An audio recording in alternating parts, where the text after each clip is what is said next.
Senator Niall Donnghaile. Alas Caherly, and can I too extend sympathies on behalf of the Sinn Féin group to Deputy Bailey and all of her family. Leader, I raise in the midst of ongoing controversy and indeed preparedness by Cabinet for a no-deal Brexit. I understand from coverage at the weekend and remarks from Taoiseach that he will make statements to the other House in relation to the Government's preparedness and the work that's ongoing in relation to the series of memos going before Cabinet this evening. I understand. I would ask, Leader, that appreciating it is a very busy schedule for us this week, but if there is an opportunity to have the Taoiseach or indeed another minister in to make similar statements on Brexit before we end for the summer break, we are into a very crucial, critical period of importance for Ireland and indeed the EU overall in terms of the number of months ahead of us. And I do think, given that this House has worked so openly in terms of our own committee work through the Seanadóirí Special Select Committee, but indeed on legislation like the Omnibus Bill, I do think it's important that senators, with the agreement of government and indeed colleagues around the chamber, have the opportunity to input to government, to hear from ministers in relation to the items that are going before Cabinet here tonight. I also want to refer briefly, Las Caherlach, to remarks yesterday from the Reverend Harold Good of the Methodist Church in Ireland. The Reverend Good will be known to many people for his work in peace-building initiatives. He was one of two people to oversee, along with the late Father Ollie Greed, the decommission of IRA arms. Harold Good has commented yesterday via the Eamon Malley website that no one should fear or retract or presume to know Protestant Unionist loyalist thinking regarding a debate around the issue of a new, agreed and assured Ireland. So really, I just want to again use this platform in this House, given the purpose of it originally as a civic space, as a space for discourse and discussion at an all-Ireland level, to commend the Reverend Good for his very conscious and tempered, I think, thoughtful remarks over the last number of days. They come off the back of a series of contributions from people like James Nesbitt from Coleraine, the Baroness Paisley, the widow of the late Reverend Ian Paisley, all indicating that it isn't incendiary or controversial to have a view and to have a discussion on this issue. So I don't believe that we as Seanadóirí and members of this House should retract from that debate either. I actually think we have a safe space here, given our makeup and given our purpose, to help facilitate and contribute positively to that live debate that's out there within our society. Thank you, Senator.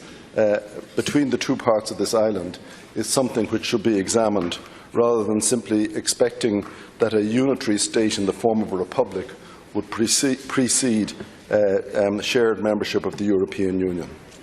And in that context, I just want to, on a serious note, to say that, the Cabinet today, according to the newspapers and media reports, are engaging in considering the really serious potential implications of a disorderly British exit from the European Union.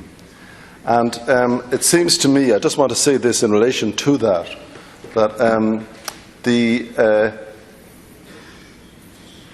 the political process in the United Kingdom, and in particular at Westminster, does not seem to be taking account at all of the possible implications for Ireland of the competingly aggressive approaches being offered to the membership of the Tory party by the aspirants for the leadership of that party.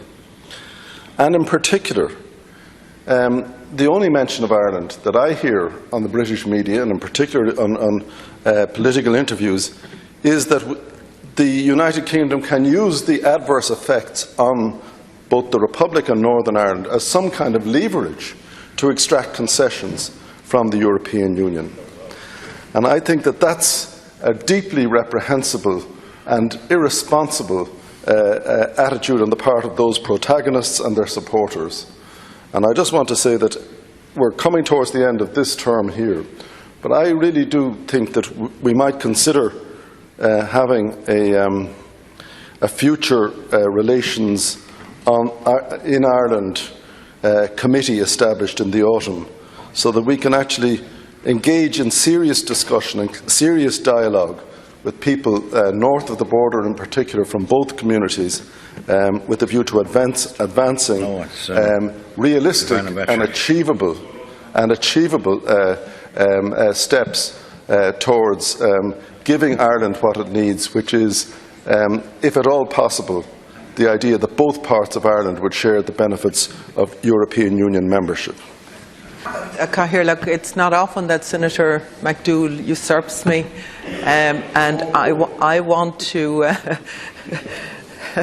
I want to agree wholeheartedly in what he is saying, and in the context of what James Nesbitt and indeed what Harold Good has said over the weekend. And I think it can be very simply done through this House. We've done some very good things here, and I want to see this House playing a part in the consultations, and exactly what my own colleague in Niall Donnghaile has said, and Senator McDougall. And it can be easily done if we have agreement from each of the party leaders and from the group leaders, because we absolutely need to shape our own destiny. And if anything that this Brexit debacle has shown us, it's that we cannot be left, and we cannot leave our children left at the behest of the Tory public school boys. We cannot.